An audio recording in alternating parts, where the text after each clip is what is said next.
Le jour en instruit un autre jour, la nuit en donne connaissance à une autre nuit. Ce n'est pas un langage, ce ne sont pas des paroles dont le son ne soit point entendu. Leur retentissement parcourt toute la terre, leurs accents vont aux extrémités du monde, où il a dressé une tente pour le soleil, et le soleil, semblable à un époux qui sort de sa chambre, s'élance dans la carrière avec la joie d'un héros. Il se lève à une extrémité des cieux, et il achève sa course à l'autre extrémité. Rien ne se dérobe à sa chaleur. La loi de l'Éternel est parfaite, elle restaure l'âme. Le témoignage de l'Éternel est véritable, il rend sage l'ignorant. Les ordonnances de l'Éternel sont droites, elles réjouissent le cœur. Les commandements de l'Éternel sont purs, ils éclairent les yeux. La crainte de l'Éternel est pure, elle subsiste à toujours. Les jugements de l'Éternel sont vrais, ils sont tous justes. Ils sont plus précieux que l'or, que beaucoup d'or fin. Ils sont plus doux que le miel, que celui qui coule des rayons. Ton serviteur aussi en reçoit instruction, pour qu'il les observe, la récompense est grande. Qui connaît ces égarements? Pardonne-moi ceux que j'ignore. Préserve aussi ton serviteur des orgueilleux, qu'ils ne dominent point sur moi. Alors je serai intègre, innocent de grands péchés. Reçois favorablement les paroles de ma bouche et les sentiments de mon cœur, ô Éternel, mon rocher et mon libérateur. Psaume 16. Garde-moi, ô Dieu, car je cherche en toi mon refuge. Je dis à l'Éternel, tu es mon Seigneur, tu es mon souverain bien. Les saints qui sont dans le pays, les hommes pieux, sont l'objet de toute mon affection. On multiplie les idoles, on court après les dieux étrangers, je ne répands pas leur libation de sang, je ne mets pas leur nom sur mes lèvres. L'Éternel est mon partage et mon calice, c'est toi qui m'assures mon lot. Un héritage délicieux m'est échu, une belle possession m'est accordée. Je bénis l'Éternel mon conseiller, la nuit même mon cœur m'exhorte. J'ai constamment l'Éternel sous mes yeux, quand il est à ma droite, je ne chancelle pas. Aussi mon cœur est dans la joie, mon esprit dans l'allégresse, et mon corps repose en sécurité, car tu ne livreras pas mon âme au séjour des morts, tu ne permettras pas que ton bien-aimé voie la corruption. Tu me feras connaître le sentier de la vie, il y a d'abondantes joies devant ta face, des délices éternels à ta droite. Psaume 15. Ô Éternel, qui séjournera dans ta tente, qui demeurera sur ta montagne sainte, celui qui marche dans l'intégrité, qui pratique la justice, et qui dit la vérité selon son cœur, il ne calomnie point avec sa langue, il ne fait point de mal à son semblable, et il ne jette point l'opprobre sur son prochain. Il regarde avec dédain celui qui est méprisable, mais il honore ceux qui craignent l'Éternel. Il ne se rétracte point s'il fait un serment à son préjudice, il n'exige point d'intérêt de son argent, et il n'accepte point de don contre l'innocent. Celui qui se conduit ainsi ne chancelle jamais. Psaume 14. L'insensé dit en son cœur, il n'y a point de Dieu. Ils se sont corrompus, ils ont commis des actions abominables, il n'en est aucun qui fasse le bien.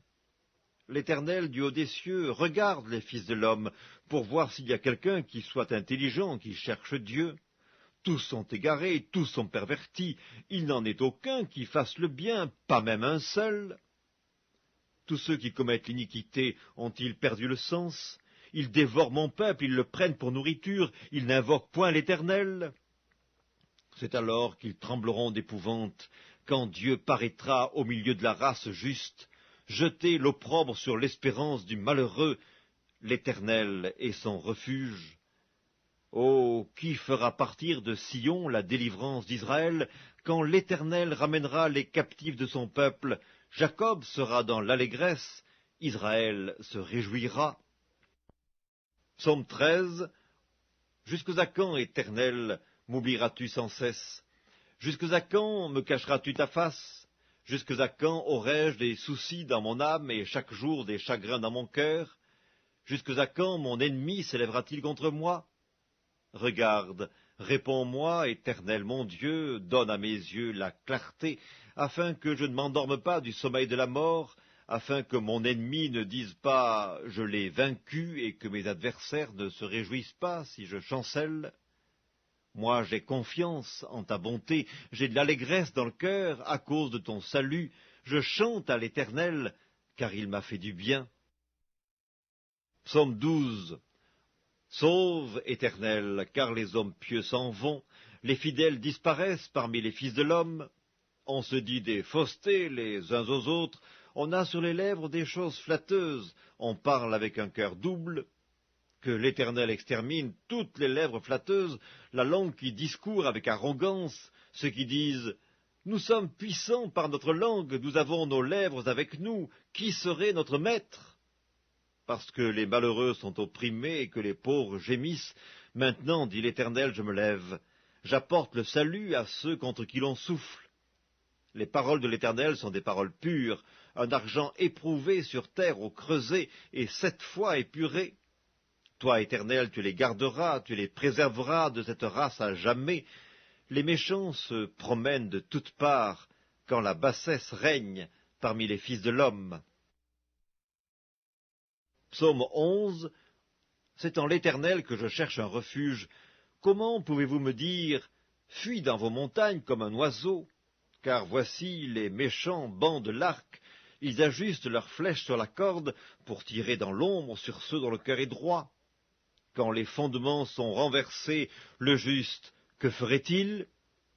L'Éternel est dans son saint temple, l'Éternel a son trône dans les cieux, ses yeux regardent, ses paupières sondent les fils de l'homme. L'Éternel sonde le juste, il hait le méchant et celui qui se plaît à la violence. Il fait pleuvoir sur les méchants des charbons, du feu et du soufre. Un vent brûlant, c'est le calice qu'ils ont en partage. Car l'Éternel est juste, il aime la justice. Les hommes droits contemplent sa face. Psaume 10. Pourquoi, ô Éternel, te tiens-tu éloigné? Pourquoi te caches-tu au temps de la détresse? Le méchant, dans son orgueil, poursuit les malheureux. Ils sont victimes des trames qu'il a conçues, car le méchant se glorifie de sa convoitise, et le ravisseur outrage, méprise l'Éternel. Le méchant dit avec arrogance, « Il ne punit pas, il n'y a point de Dieu. » Voilà toutes ses pensées. Ses voies réussissent en tout temps. Tes jugements sont trop élevés pour l'atteindre. Il souffle contre tous ses adversaires. Il dit en son cœur, « Je ne chancelle pas, je suis pour toujours à l'abri du malheur. » Sa bouche est pleine de malédictions, de tromperies et de fraudes. Il y a sous sa langue de la malice et de l'iniquité. Il se tient en embuscade près des villages. Il assassine l'innocent dans des lieux écartés. Ses yeux épient le malheureux. Il est aux aguets dans sa retraite, comme le lion dans sa tanière. Il est aux aguets pour surprendre le malheureux. Il le surprend et il l'attire dans son filet. Il se courbe, il se baisse, et les misérables tombent dans ses griffes. Il dit en son cœur, « Dieu oublie, il cache sa face, il ne regarde jamais. » Lève-toi, Éternel, ô Dieu, lève ta main, n'oublie pas les malheureux. Pourquoi le méchant méprise-t-il Dieu? Pourquoi, dit-il en son cœur, tu ne punis pas? Tu regardes cependant, car tu vois la peine et la souffrance pour prendre en main leur cause. C'est à toi que s'abandonne le malheureux, c'est toi qui viens en aide à l'orphelin. Brise le bras du méchant, punis ses iniquités, et qu'il disparaisse à tes yeux. L'Éternel est roi à toujours et à perpétuité. Les nations sont exterminées de son pays. Tu entends les vœux de ceux qui souffrent, ô Éternel. Tu as fermi leur cœur, tu prêtes l'oreille pour rendre justice à l'orphelin et à l'opprimé, afin que l'homme, tiré de la terre, cesse d'inspirer l'effroi. Psaume 1. Heureux l'homme qui ne marche pas selon le conseil des méchants, qui ne s'arrête pas sur la voie des pécheurs, et qui ne s'assied pas en compagnie des moqueurs, mais qui trouve son plaisir dans la loi de l'Éternel, et qui la médite jour et nuit. Il est comme un arbre planté près d'un courant d'eau qui donne son fruit en sa saison et dont le feuillage ne se flétrit point. Tout ce qu'il fait lui réussit. Il n'en est pas ainsi des méchants. Ils sont comme la paille que le vent dissipe. C'est pourquoi les méchants ne résistent pas au jour du jugement, ni les pécheurs dans l'assemblée des justes. Car l'Éternel connaît la voie des justes, et la voie des pécheurs mène à la ruine. Livre des Proverbes, chapitre 9. La sagesse a bâti sa maison, elle a taillé 7 colonnes. Elle a égorgé ses victimes, mêlé son vin et dressé sa table. Elle a envoyé ses servantes, elle crie sur le sommet des hauteurs de la ville, « Que celui qui est stupide entre ici !»